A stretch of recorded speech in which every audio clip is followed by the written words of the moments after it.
Welcome back. Today we're diving into an absolutely spectacular performance from the 100, where one player basically decided to turn a high-stakes match into his own personal highlight reel. Okay, let's get right into it.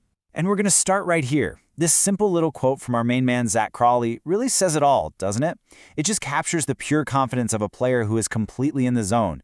And we're about to see exactly why he loved it so much. All right, so let's set the scene. Every great story needs a dramatic backdrop, and this one has it.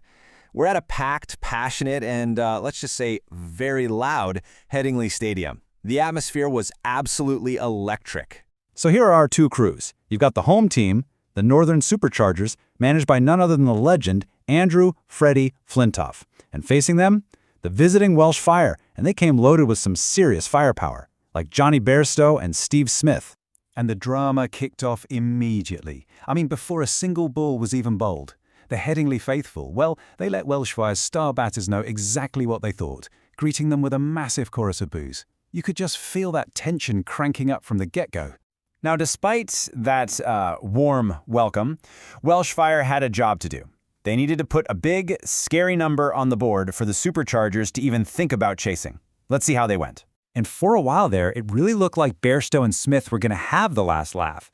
They put together this awesome 62-run partnership, and things got pretty quiet in the stands. But then, the big moment. Matthew Potts bowls Steve Smith. And right after that, you could just feel the air go out of the balloon. The Fire innings just kind of lost its spark, and the momentum was gone. And this is the number they landed on, 143. It's a decent score, a competitive total for sure, but it definitely left the door open for the home team. The challenge was officially on the table. So at that target set, it was time for the Northern Superchargers' reply. And leading the charge was one guy who looked like he didn't have a single nerve in his body, Zach Crawley. And so the chase began. This is where it gets really interesting, right? It's as much a mental game as a physical one. You have that one number just hanging over every single ball. The mission was simple: get 144 to win. But could they do it under pressure? What happened next? Well, it wasn't just a win. It was a proper statement. The Superchargers didn't just creep towards the target, they absolutely dismantled it. And this right here, this is the engine room of that dominance. Just look at these numbers from Zach Crawley. 67 not out from only 37 balls. This wasn't just scoring runs. This was an all-out assault with 4 massive sixes. He was just in total, absolute control. But hey, he wasn't a one-man army. Cricket's a team sport, and this chase was all about brilliant partnerships. Crawley was the anchor, no doubt, but he had amazing support.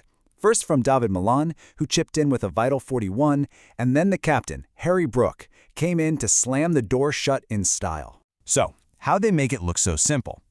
Well, step 1, Crawley and Milan get things rolling, building that perfect foundation.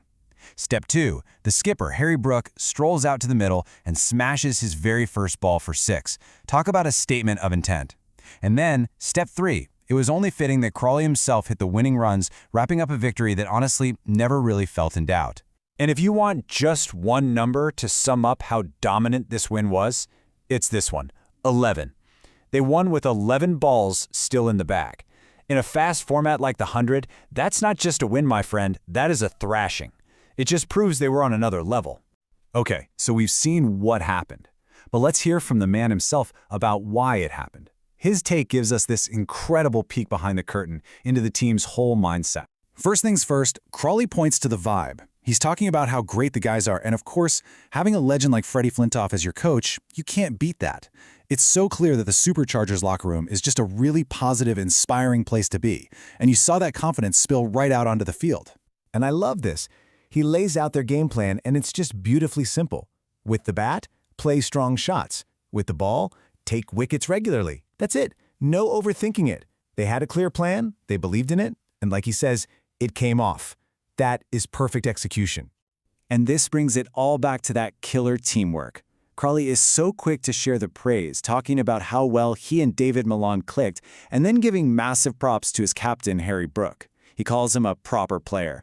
You can just feel that mutual respect, and that's what turns a group of individuals into a real winning team. So, to boil it all down, a really tense start gave way to an ice-cold, clinical finish. Welsh Fire threw a good punch early on, but a mid-game wobble left them with a score that just wasn't quite enough. And then Zach Crawley, with a lot of help from his friends, put on an absolute show to seal a dominant win. Assured is definitely the right word for it. And that leads us to our final thought. An absolutely stunning start for the Northern Superchargers, completely lit up by one guy's incredible form. But it does leave you wondering, doesn't it? Can one player on a hot streak like that really carry a team all the way through a whole tournament?